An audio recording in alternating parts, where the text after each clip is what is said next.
I'm down at shed this morning. They don't want me moping round the house with a face like a slapped arse. It's fair enough. Because as the sun shines over the still city, a glorious morning here, for Wednesday fans, that sun disappears behind a huge cloud. And do you remember in The Lion King, you used to look up and see Mufasa's head in the cloud? When I look up and see a giant gloomy cloud, it's in the shape of Mr. Chansiri's head. Because once more, we're facing a transfer embargo. I've had a few messages. Do you think he's going to race in at last minute and pay it, you know, like a knight on a shining white charger? Well, he might come in and pay it at last minute, but it doesn't matter. And it doesn't matter because it's a tax. Pay involves tax. And we're already in trouble with HMRC. We were in trouble last year. October, we were under an embargo. In fact, Danny Rugg should have seen the writing on the wall then, because we actually got placed under embargo 2 days before his debut as manager against Rotherham. But we're there again. Now, he might pay it. He might pay it at the last minute. Look, don't worry lads, I've paid it. It don't matter. Because anything that involves that, the EFL and the HMRC, those days culminate. It's not, oh, here's a mistake, we've solved it. It's right, you've done it once. And those days accumulate through your cock-ups. You get 30 days. And the cumulative process of that, we've done it again within a 12-month window. Make no bones about it, by Monday, paid or not, we were probably going to be in an embargo. And it will be a 3-window embargo, which is what they said last time. They said that was the next step. So Danny Rowell, if he's here next season, no transfers this summer, no transfers next January, and no transfers next summer. We've got 12 players out of contract this summer, and we're not going to be able to sign any replacements.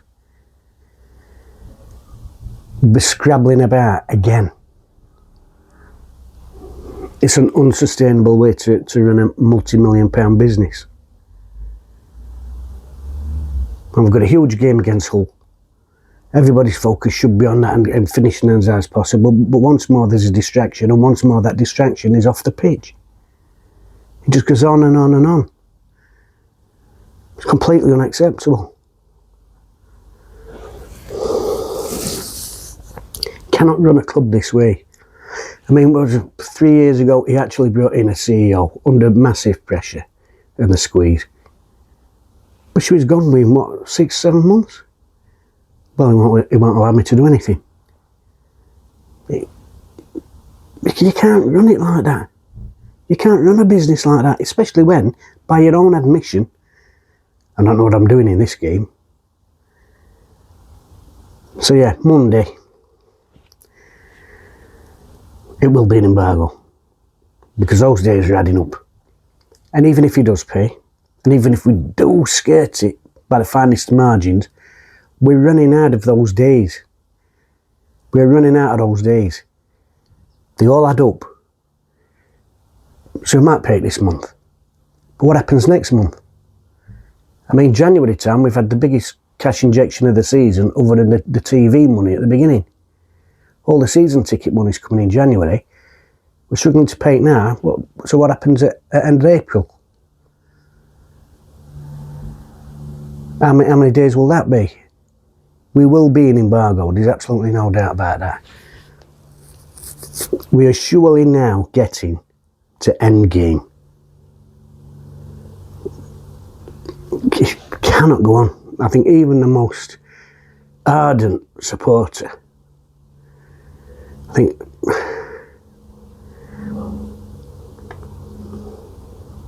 it's a farce. It's a complete farce. You couldn't actually write it. Because if you wrote this, people go a bit far-fetched, that.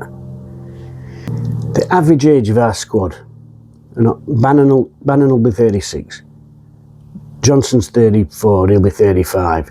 Smith, Pato. What? And we'll not be able to sign anybody in summer? No exciting young players? I watched Danny's press conference Thursday, and I don't watch him a great deal, but I've watched him last month or so. And the last fortnight, he's talked very positively And it gave me a small glimmer of hope. And I thought, hang on, he's talking a lot about next season. He's talking a lot about planning. He's talking a lot about exciting young players and this and that other, and getting people in the squad and involved. And I thought, you know, I've just seen that last one. The man looks broken. I mean, firstly, he shouldn't be having to answer them questions. Somebody from the club should be fronting that up, not leaving it to manager, or head coach, or whatever you want to call him. Somebody to do with club behind the scenes should be fronting them questions out from press. But then he starts talking about himself in the past tense. And I've said this the other day, I won't blame him. Because when he arrived, before his home debut against Rotherham, we're in an embargo then. He's had not but a shit show since the day he walked in the door. He saved a club that were absolutely doomed to relegation to 3rd Division. He's got us right up here in 12th place. And all that time he's been doing it with his hands tied behind his back. And now he looks like having his hands tied behind his back for the next window, and the window after that, and the window after that. The summer of 2026. It can't go on.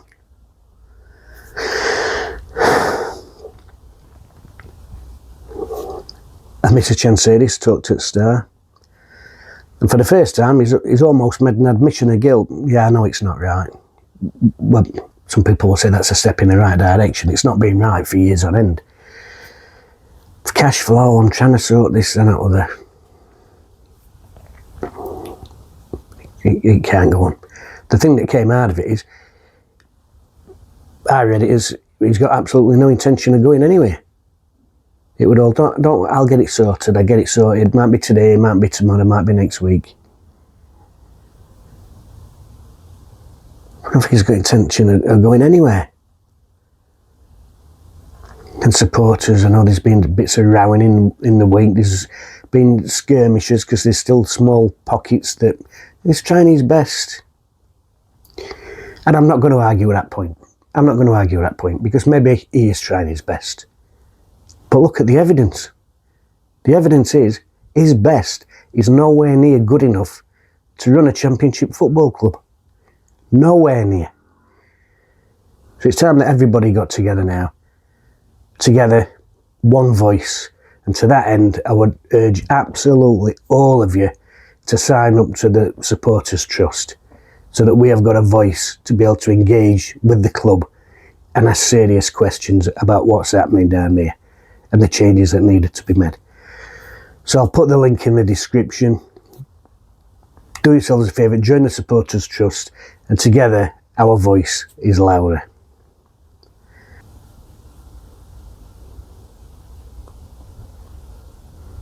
Them days add up. You cannot fuck about with the tax man. It's that simple. We can. That's fucking Al Capone. Everything he did, and what did they get him on? You cannot fuck about with the tax man.